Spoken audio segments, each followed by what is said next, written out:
Bienvenidos una vez más a El Comentario, un programa realizado por Agustín Sancho Cubero. Este programa está disponible en las principales plataformas de podcasts. No te olvides de suscribirte, es gratis. A continuación empezamos el programa. Muchas gracias.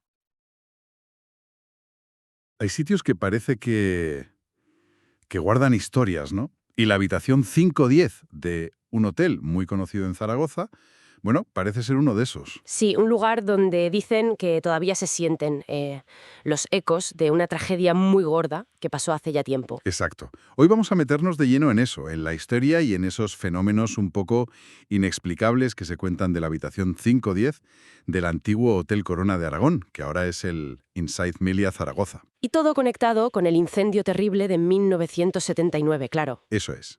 Nos basamos en testimonios, artículos que se han escrito, investigaciones, que hablan tanto del incendio como de lo que vino después. La idea es entender un poco la magnitud de aquello, del desastre, y ver por qué todo el misterio parece concentrarse ahí, ¿no? En esa habitación. Vale. Vamos a desgranar esto. Recordemos un poco. 12 de julio de 1979. Hotel Corona de Aragón. Era el único hotel de 5 estrellas en Zaragoza en ese momento.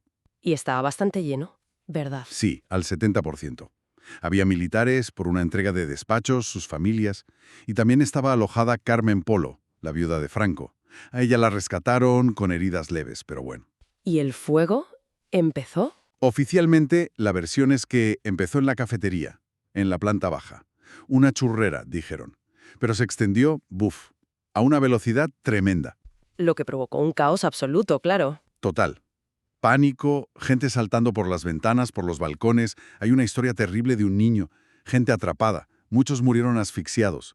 Fueron casi 80 muertos. Los bomberos mismos contaron que el pánico de la gente hacía muy difícil, rescatarlos. Una situación dantesca. Totalmente. Pero la causa del incendio, eso nunca estuvo del todo claro, ¿verdad? Para nada. Esa es una de las claves. La versión oficial, la del accidente de la churrera, siempre ha tenido, sombras. Siempre se ha sospechado que pudo ser un atentado terrorista. Claro, hay que pensar en la época, ¿no? Plena transición. Exacto. Una época súper convulsa en España, mucha tensión política, violencia. Hubo rumores de que se oyeron explosiones antes del fuego, gente que habló de posibles acelerantes. Y llamadas anónimas también.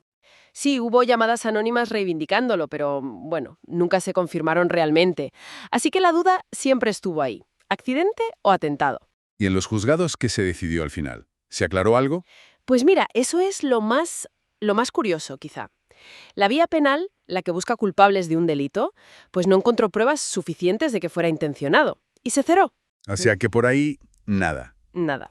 Pero luego, años más tarde, en la vía civil, la que va más por las indemnizaciones y responsabilidades, sí se consideró probado que hubo algún tipo de acelerante. Ah, pero sin decir quién, ¿no? Exacto, sin determinar responsables.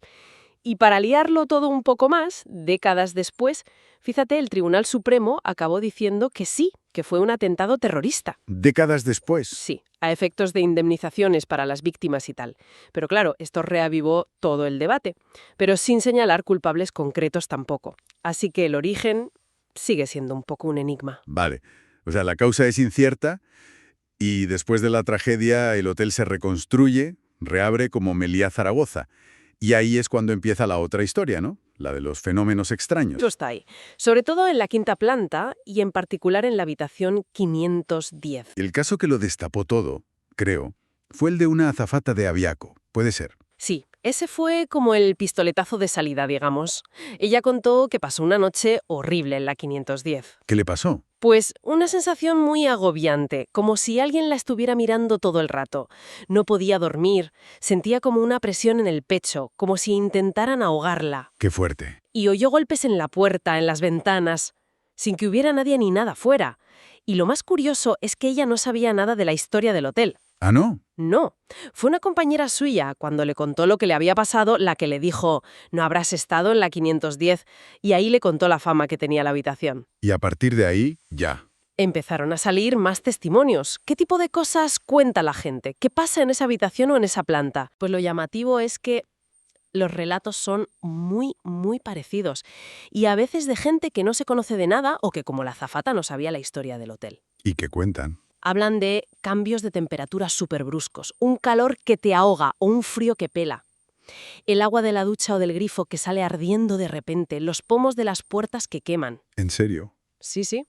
Luego, luces que se encienden y se apagan solas. El teléfono de la habitación que suena y no hay nadie. Golpes en la puerta, abres y el pasillo está vacío. Y luego sensaciones más subjetivas pero que se repiten. Sentir que te observan. Gente que dice que no se podía mover en la cama, como una parálisis. Sombras que pasan rápido. Y olores, ¿no? También he leído algo de olores. Sí, un olor a quemado persistente.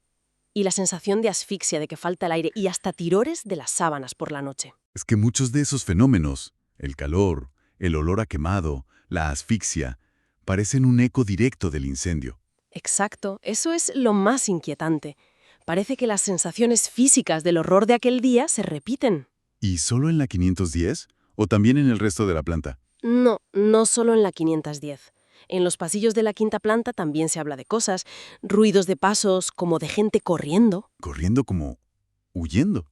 Eso parece. A veces se oyen como llantos o gritos, como si se estuviera reviviendo la huida desesperada del incendio. También empujones, dicen algunos, como si alguien te apartara en plena carrera. Madre mía. Objetos que se mueven solos, cortinas que se agitan sin corriente. Incluso hay una anécdota curiosa sobre la antigua discoteca del hotel. ¿Así? ¿Cuál? Parece ser que encontraron sal negra en el descalcificador. Y la explicación que daban algunos empleados, aunque son muy reacios a hablar de esto, era que la sal negra absorbe la energía negativa. Bueno, con todo esto que estamos contando, ¿cómo se interpreta? ¿Es sugestión colectiva porque ya se conoce la historia o qué? A ver, esa es la gran pregunta, claro. ¿Cuánto hay de sugestión, de que la gente ya va predispuesta? Es posible que influya, pero ¿y los testimonios de gente que no sabía nada? Ya. Y la consistencia de los relatos, que son muy parecidos entre sí, eso da que pensar. Hay quien habla de una posible impronta energética. Una impronta, como una huella. Sí, como que la energía de un trauma tan bestial se hubiera quedado pegada al lugar, ¿sabes? Hay un investigador, Javier Pérez Campos, que lo estudió bastante. Sí. Creo que escribió un libro, ¿no? Los ecos de la tragedia. Ese mismo. Él pasó una noche en la 510 y contó su propia experiencia. Oyó golpes, vio cómo las luces del pasillo se encendían y apagaban solas sin explicación. Dice que la consistencia de los testimonios es lo que más le hizo dudar. La verdad es que la leyenda sigue muy viva. El hotel actual, entiendo, no la promociona, lógicamente, pero tampoco la niega y la habitación sigue atrayendo a curiosos, ¿no? Sí, sigue teniendo ese aura. Nos hace pensar en cómo las tragedias pueden marcar un sitio de una forma que no vemos, pero que quizás se siente. Exacto. Si resumimos, tenemos una tragedia enorme, el incendio de 1979.